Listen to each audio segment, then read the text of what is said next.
around and around the room, running against chairs and tables. Next he stood on his back feet and danced with cries of joy. Then he went faster around the room again.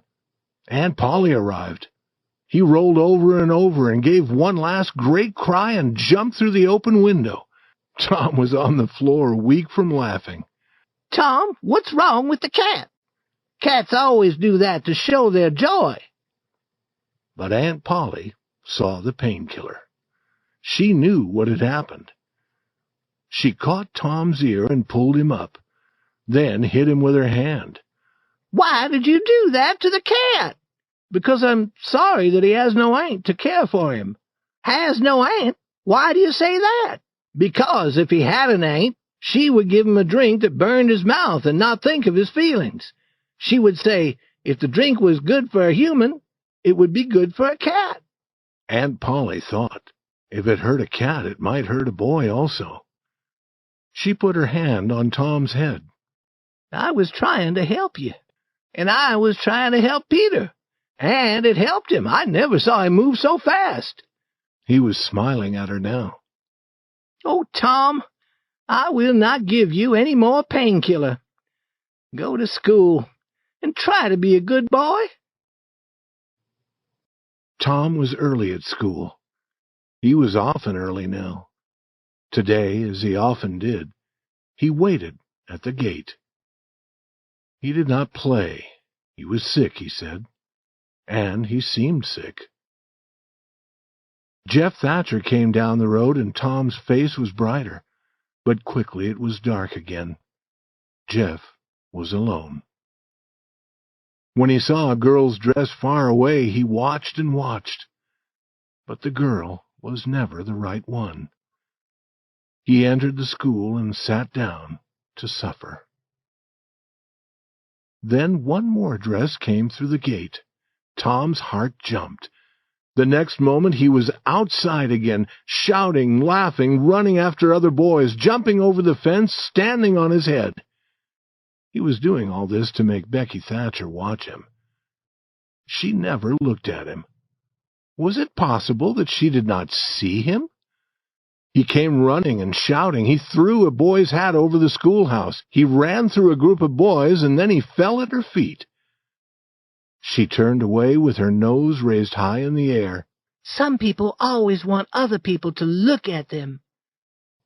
His face became red.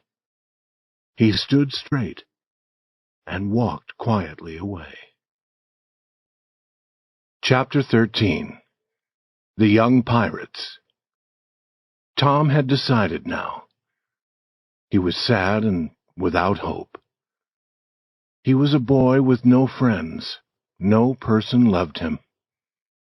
He had tried to do what was right, but they would not let him. Yes, they were forcing him into a bad life. He could now choose nothing else. He had come far from the village. He heard the distant school bell, and he knew that he would never hear it again. Tears fell from his eyes. Here he met his best friend, Joe Harper. Joe's eyes were filled with anger, and it was easy to see that there was a great and sad purpose in his heart. Tom said that he was going to travel around the world, never to return to the village. He hoped that Joe would not forget him.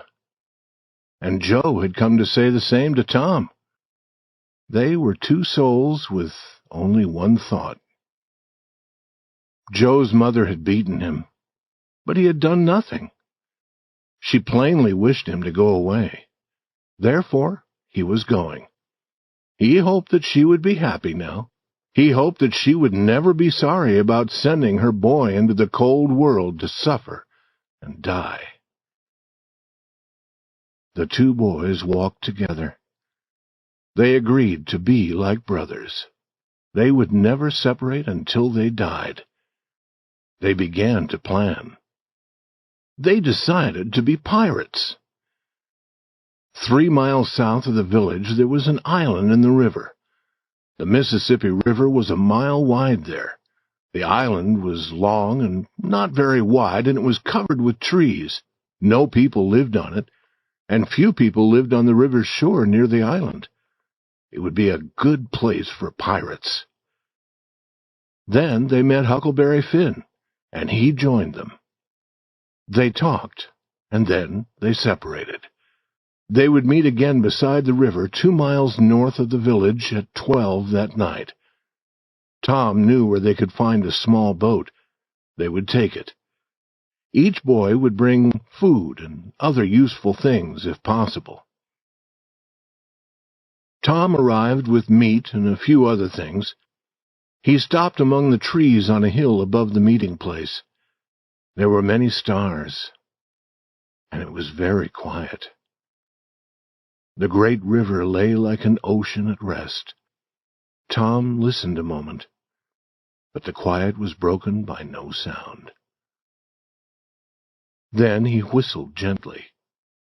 The whistle was answered from below. Tom whistled 2 more times and was answered again. Then a voice said, "Who goes there?" "Tom Sawyer, the Black Pirate. Name your names."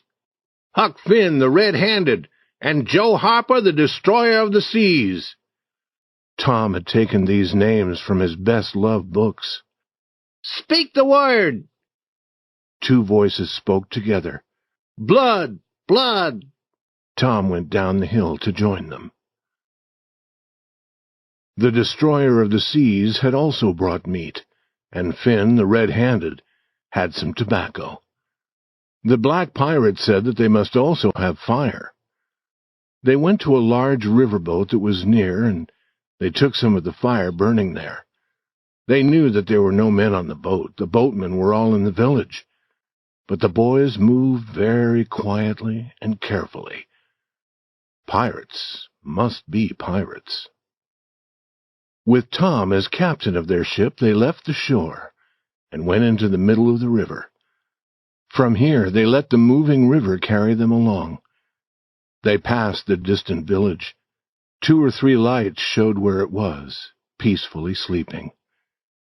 The Black Pirate stood in the boat looking for the last time at the scene of his early joys and later sufferings.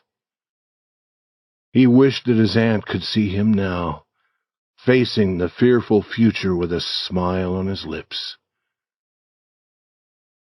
After 2 hours, their boat touched the island. There was an old sail in the boat. They spread this over their supplies under the trees. They would sleep in the open air, as pirates should. They built a fire and cooked some meat. It seemed wonderful to be eating in that wild, free manner in the forest, far from other people. They said that they would never return to a village or town again. After eating, they lay on the ground, talking. The fire lighted their faces and trees near them with a red light. Huck prepared to smoke some of his tobacco. Soon he was blowing out a cloud of smoke, and the other pirates were wishing that they could do the same. Huck said, "What do pirates do?" Tom said, "Oh, they enjoy life. They follow other ships and catch them and burn them. They take the money from those ships and put it in a deep hole in the ground on the island. Then they kill the people on the ships. They carry the women to the island," said Joe. "They do not kill the women." "No," Tom agreed. "Pirates are good. They do not kill the women, and the women are always beautiful. And their clothes are covered with gold and silver," said Joe. "Whose clothes?" said Huck. "The pirates." Huck looked down at his clothes.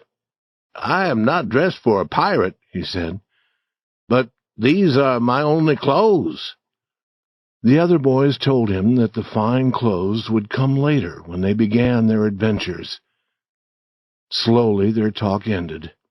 The Red-Handed went to sleep quickly. The Destroyer of the Seas and the Black Pirate could not sleep so quickly. They began now to have some doubt. Had it been wrong to run away from home? Had it been wrong to take the meat?